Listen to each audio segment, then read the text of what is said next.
Hi, I'm Mark Gaylor. I'm a Sony Imaging Ambassador, and I'd like to take the opportunity to talk to you about the One.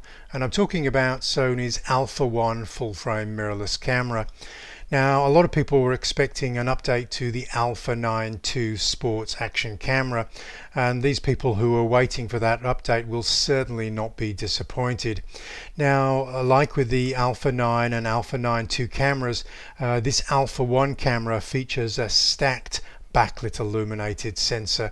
Now, this was groundbreaking technology in 2017, and we haven't seen this rolled out over any other full frame alpha camera.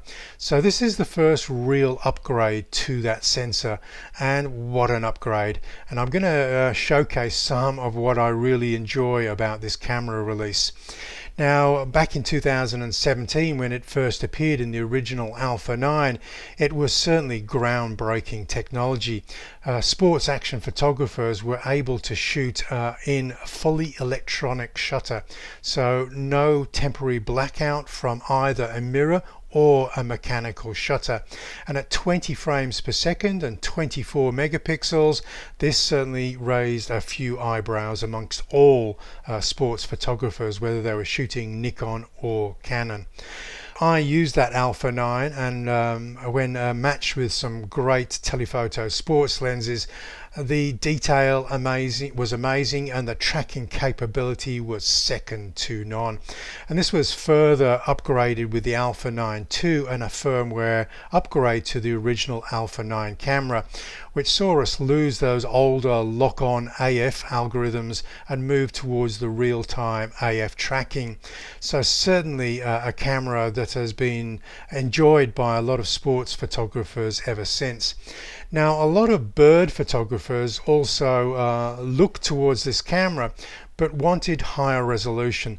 They wanted the ability to crop more aggressively. Obviously, if we go for those 400 wide aperture primes or 600 f4 wide aperture prime, that is a big investment. If we could get that reach by going for a higher resolution sensor and then crop in post-production, that would certainly give a lot of those bird photographers a cost-effective workflow approach. But a lot of people who did invest in the Alpha 7R4 realized in crop mode, with such a high resolution sensor, tracking capability wasn't quite as good as the Alpha 9, and also the high ISO performance wasn't as good as the Alpha 9 camera. Now, as I did say that I would always have suggested that anyone looking for sports action not go for the Alpha 7R4. The Alpha 7R4 is a great camera. It has huge dynamic range and massive resolution for people who need to print large or crop aggressively. But I do have to add that cropping aggressively does need to have the ISO kept at reasonable limits, i.e. a 1250 ISO and below, for my own comfort zone, if you like. Zero blackout, it has to be seen to be believed. If you haven't first experienced or firsthand at capturing without any blackout, then just take a look at what we normally experience, and then what users of an Alpha 9 camera experiences when tracking fast action. Now, maybe this movie doesn't showcase this to the best, actually, because if we are swinging a camera wildly looking to track fast action, it is quite difficult when we have that blinking of the mechanical shutter stealing some of our view as we try and keep the subject in the center of the frame. And so fast action is certainly a lot easier when we have zero blackout on a stacked CMOS backlit illuminated sensor the Alpha 9 enjoy. Now, shooting with a fully electronic shutter can only really be enjoyed by the Alpha 9 users because of something called shutter distortion. And this is where the RS sensor really came into its own. It was scanning the data off the sensor 10 times faster than a conventional backlit illuminated sensor. So if we try to shoot in silent shooting mode with an A7 camera, we are going to get shutter distortion that we see on the left here, and only the shutter-free distortion of the fully electronic shutter of the Alpha 9 cameras allowed us to shoot sports action with a fully electronic shutter. Of course, now we can also enjoy this with the Alpha 1 camera, which shares that stacked sensor technology. Now, this is the beating heart and brains of the Alpha 1 camera, is that Exmor RS sensor has been upgraded from 24 megapixels to 50 megapixels. That means that if we do find ourselves shooting in APS-C mode to get more reach, basically a narrower angle of view, we are going to be shooting with 21 megapixels. Now compare that to a Canon 1DX Mark III. That is more megapixels, and that is shooting full frame. So already we've got a megapixel advantage even when we're shooting in APS-C mode. Now the Canon 1DS Mark III shoots at 20 frames per second, but of course now we have the capability to shoot in 30 frames per second with the Alpha 1 camera. So what we're looking at is 50 megapixels at 30 frames per second. Now this isn't going to slow the camera up for those who do shoot sports and saying, yeah, but I have a buffer of over 240 raw frames. I don't want to double the megapixel count if that is going to slow the camera down. And the good news is it's not going to slow the Alpha 1 camera down. So with a 50 megapixel count, this camera is going to be attractive to high-end advertising photographers who need very high resolution for printing massive prints or cropping capability as well. As we can see in this image, that high resolution certainly pays off, and if you're not watching this movie in 4K already, certainly switch over to 4K now. But what that 30 frames per second also gives the advertising photographer is that capability to be very creative by choosing that decisive moment from one of 30 frames over just 1 second of shooting in a studio environment such as this. Compare that to maybe a Phase 1 or Hasselblad medium format camera that also have those high megapixel counts. Those cameras are shooting at 2.5 or 3 frames per second, so we're getting 10 times the frame rate. And somebody who invests in an Alpha 1, I know it's an expensive camera, but they could find themselves saving money compared to maybe a Phase 1 high resolution camera. Now, one of the only downsides of that stacked XR sensor that we see in the Alpha 9 and Alpha 9 II is it did lose a stop dynamic range to the Alpha 7 cameras, especially the Alpha 7 R4 camera, which has that huge dynamic range I was talking about. Now, not only have they increased the resolution and the frames per second, but they've also increased the dynamic range. The dynamic range of the Alpha 9 and Alpha 9 II cameras was good enough to shoot maybe sporting matches where maybe the players were wearing white tops and maybe black shorts. We could get full detail in both of the brightest highlights and the darkest shadows, but we did have to pay a little bit more care to watch that we're not clipping those highlights. With that extra stop dynamic range, we do have a little bit more elbow room to maybe miss the exposure slightly and then correct in post-production. So that is another great thing about this stacked backlit illuminated sensor technology. It is getting better, and I was always waiting for it to be rolled out over other cameras, and now I don't have to wait any longer. Now, if we look at any of the specs of this camera, we're going to see not just incremental improvements, we're going to see massive improvements in performance.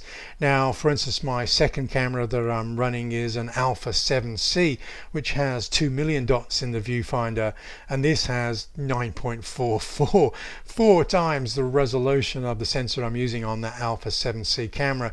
Now, this isn't the first time we've seen this high resolution EVF EF, it did appear on the Alpha 7S III camera as well. And if you haven't looked through a viewfinder with such high resolution, then I would invite you to look through a viewfinder of one of these cameras as soon as the opportunity avails itself to you.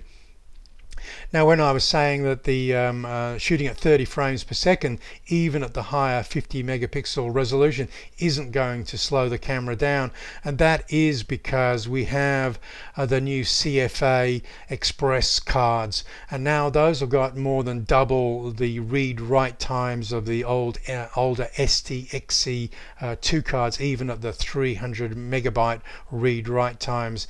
So if we're moving those files onto the card from the buffer twice as quickly, and then we can move them from the camera to the computer or the tablet or your phone twice as quickly as well. Just because we're shooting 30 frames per second, 50 megapixels, we do not need to think that we're going to be slowing down at all with this camera.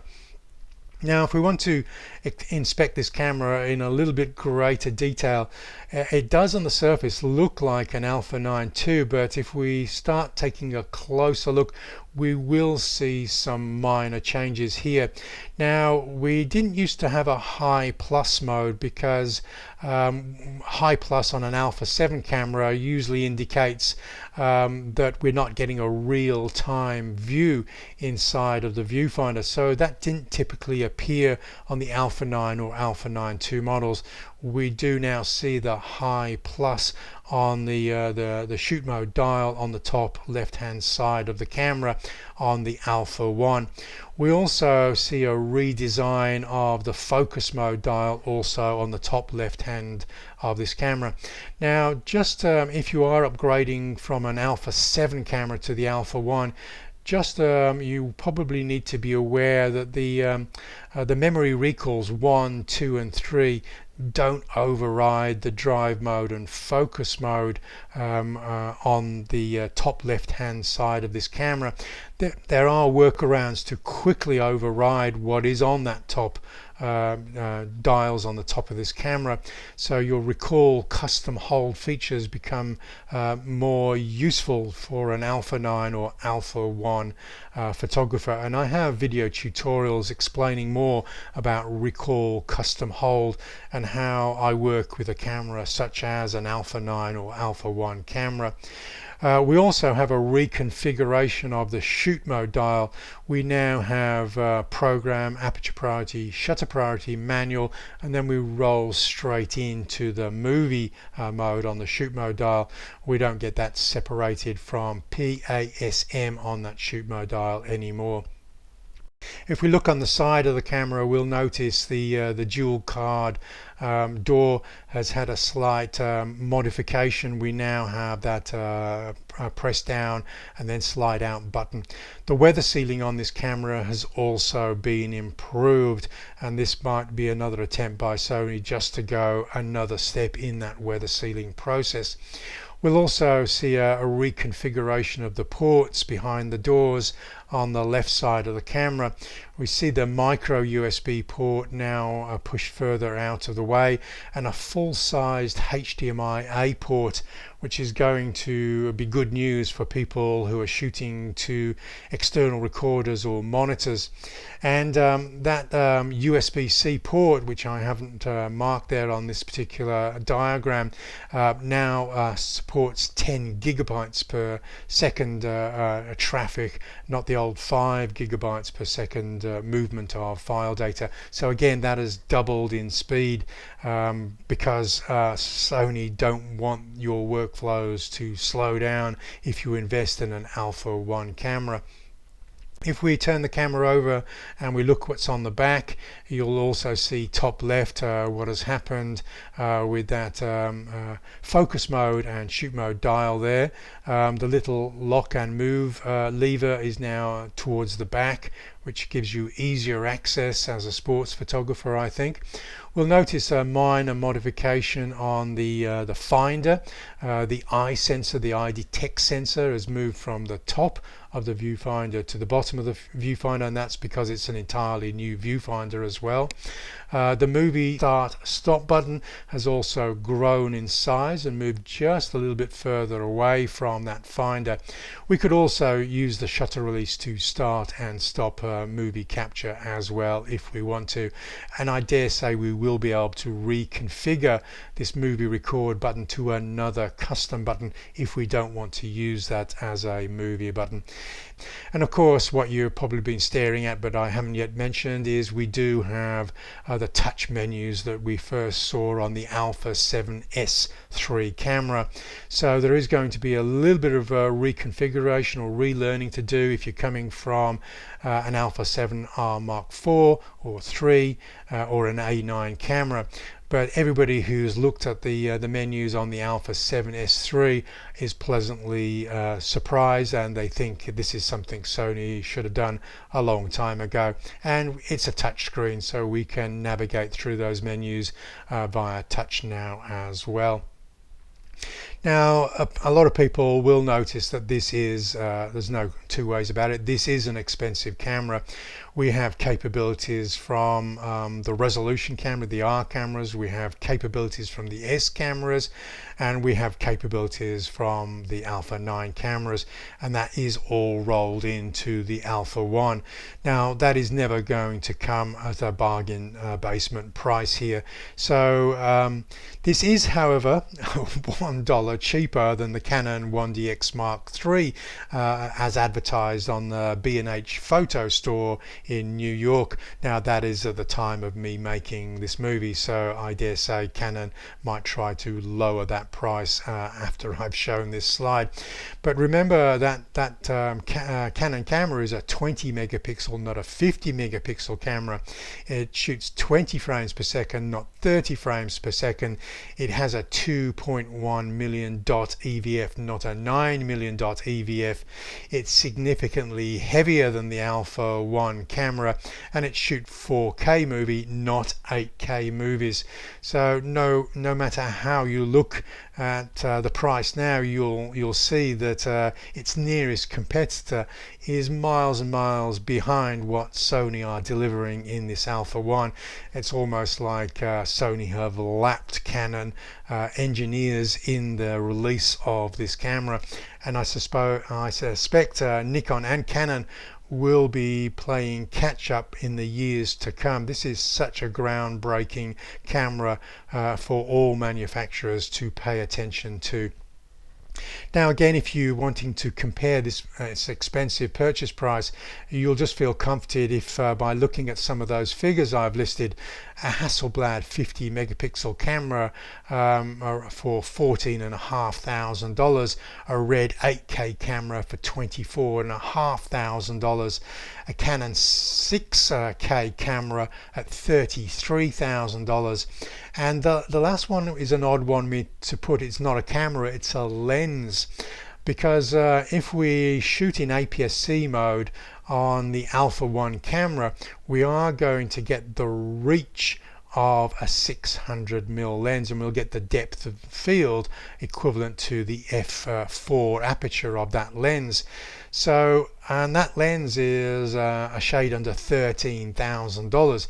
So if you think instead of buying the 600 f4, if you buy an Alpha 1 for half of the price, you are going to get the reach of that 600mm f4.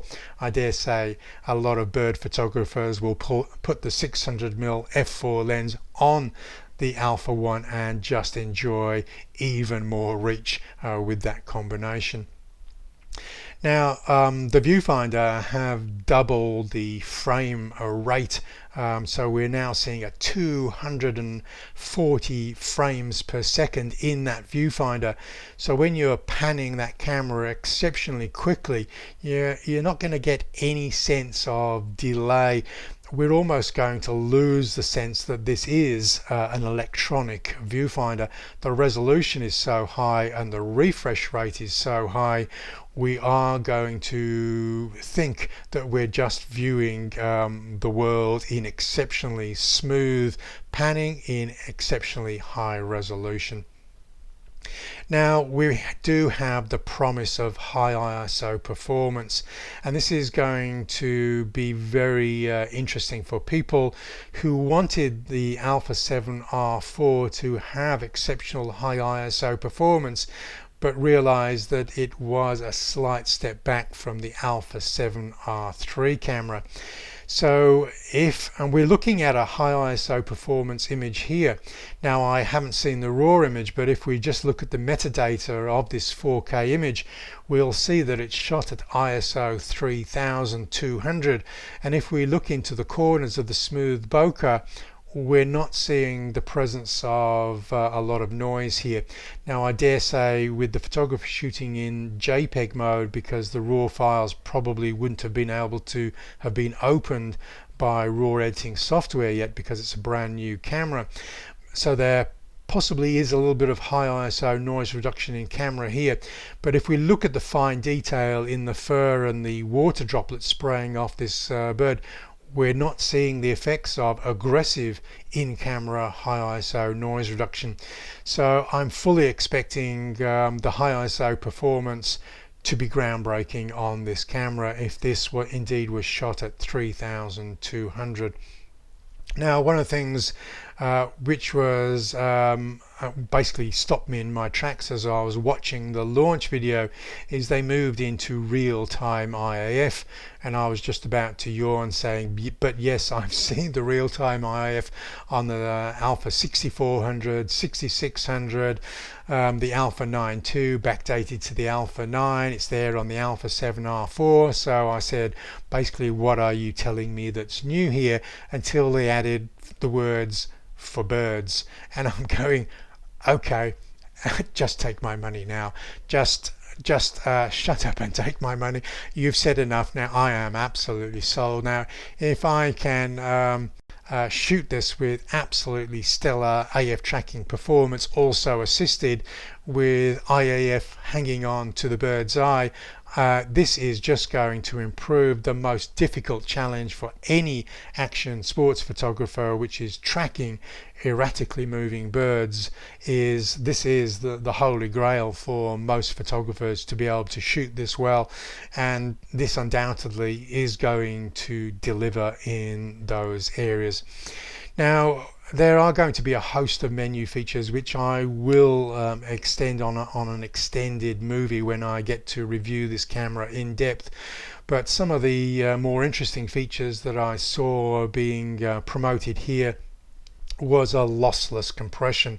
Now Nikon have had lossless compression, and yes, we've had uncompressed raw files, but that does tend to fill your memory cards a little bit quickly on, say, an Alpha 7 R4. This did lead me to upgrade all of my cards to 128 gigabyte cards from 64. But if we do enjoy lossless compression, that means we're not going to sacrifice any integrity to those raw files, but we are going to create smaller files, and we are going to be able to get more files in the camera buffer if we are shooting in lossless compression. I would still advocate for shooting sports action to get that 240 frame raw buffer. I would still probably advocate a sports photographer shooting compress mode. You have to be editing really aggressively in compress mode to actually see any data loss whatsoever. It's more something that landscape photographers are likely to encounter when editing their files exceptionally aggressively. I'm talking about shadow recovery in excess of 3 stops. And of course, the one feature I haven't yet mentioned, but possibly was on the top of your list here, was 8K movie recording capability. That is indeed why it is a 50 megapixel sensor, is to give that 8K capability. Now it's going to be a long time before I buy myself an 8K TV, but it is probably inevitable that we will end up with 80-inch 8K TVs on our walls if you live in an apartment big enough to support one, and the price does drop in time. But obviously this is going to future-proof people who want to record in 8K. Now it also gives capability to edit down to 4K, so we can crop, we can level, we can zoom in, and then export a 4K movie from our 8K capture. So this is going to be a mean machine, no two ways about it. In absolute high ISO, if we want to shoot in 500,000 ISO, then obviously we're probably still going to gravitate to the 4K A7S III. But if you look at the movie specs here, we don't miss out on too much here. We've got that 8K at 30 frames per second. We got 4K at 120 frames per second. We got the 422 10-bit recording. We've got active mode stabilization, so you can basically walk with this camera and have gyro stabilized video footage. We've got the S-Log profiles that Alpha 9 users never enjoyed with the Alpha 9 and Alpha 9 II cameras. And yes, we even have IAF in 8K. So if you're shooting your 8K movies with your f1.4 lenses, you're still going to be guaranteed that our images are absolutely pin sharp. Here's some really other interesting information. We've got flash with an electronic shutter. This was one of the only reasons I actually use an electronic, the mechanical shutter on my Alpha 9 cameras. In owning an Alpha 9 camera for all of these years, I actually have used very few images using the mechanical shutter. Flash was one of those reasons, and here we are just a few years later, now with the promise of using flash with an electronic shutter.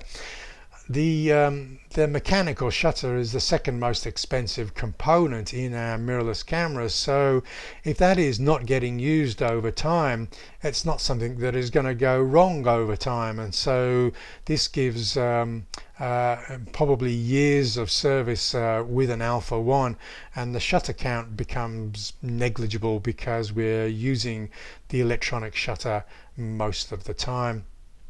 One of the advantages to switch back to a mechanical shutter is now they're going to deliver 1/400th of a second maximum sync speed. So that is the maximum shutter speed we can use before going into high speed sync. Now, high speed sync has always been a last resort for me because it does lower the power of the flash. It's also more uncomfortable to look at a flash going off in high speed sync mode. You'll see some of the models rubbing their eyes if they've been exposed to too many flashes in high speed sync. And what it also does, and it's a great plus, is it does allow you with a flash that isn't super expensive to start underexposing the ambient light and have your maybe HVL 60 RM flash be the primary light. Because what you're able to do by choosing the 1/400th of a second instead of 1/250th is we can further underexpose the background without reducing the power of the flash. So what we're basically looking at, and to sum up here, is we're looking at attributes from the three main specialist areas of the Alpha cameras all coming into the Alpha 1 camera. A lot of people have then said, do you see Sony releasing further? Will there be an Alpha 9 III camera? Will there be an Alpha 7R5 camera? Will there be an Alpha 7S IV camera? Now, time will tell. Obviously, we need to see how those individual specialist areas perform over the next year to see how Sony will service those areas.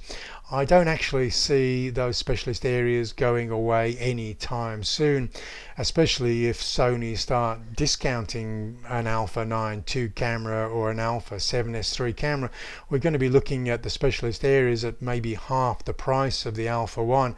So, for instance, I don't actually use the video capabilities of what the Alpha 7S III camera is capable of, but certainly what the Alpha 1 is doing for me is it's providing enough resolution for me to say, look, I'm going to say goodbye to my Alpha 7R4, and this is certainly an upgrade from my Alpha 9 II, so I'm certainly getting the best of those two specialist areas of cameras for me to invest in the Alpha 1.